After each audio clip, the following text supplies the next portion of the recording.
में तो चेहरे पे उजाले होंगे, नूर आंखों में तो चेहरे पे उजाले होंगे, मुस्तफा वालों के अंदाज निराले होंगे।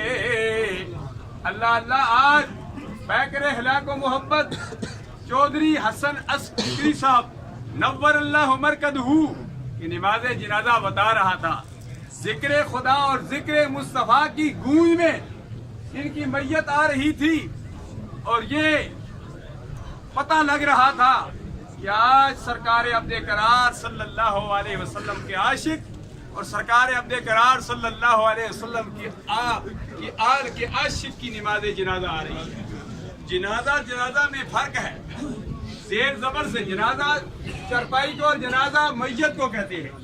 जबर देने से मानी बदल जाती है। जैसे वुजू पाकी को कहते हैं और वजू जबर के साथ पानी को कहते हैं। तो ये जनाजा है। जनाजा जनाजे के ऊपर है, नीचे चरपाई है, ऊपर जनाजा मैयत है। अल्लाह तबारक व तआला की बारगाह में दुआ करते हैं कि जो मरहूम की निस्बती थी ताजदार मदीना सल्लल्लाहु अलैहि वसल्लम के साथ बड़ी निस्बत है, सरकार की आल के साथ मोहब्बत, अल्लाह तबारक व तआला ये मोहब्बत जिस तरह अल्लाह के प्यारे हबीब सल्लल्लाहु अलैहि वसल्लम ने फरमाया, जिसने दुनिया में जिससे मोहब्बत की, अल मरो मामन हब्बा, क़यामत के दिन भी उसी के साथ उठाया जाएगा।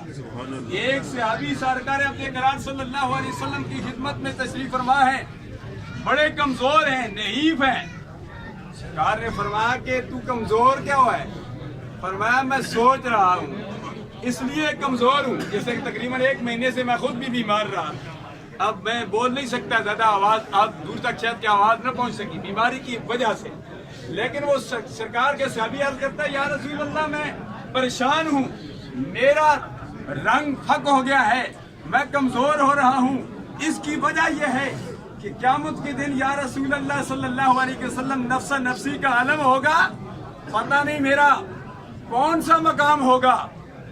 ताजदार मदीना सल्लल्लाहु अलैहि वसल्लम ने फरमाया, अल मरो मामन हब्बा, जो क़यामत के दिन जिसके साथ मोहब्बत करता है, क़यामत के दिन उसी के साथ उठाया जाएगा।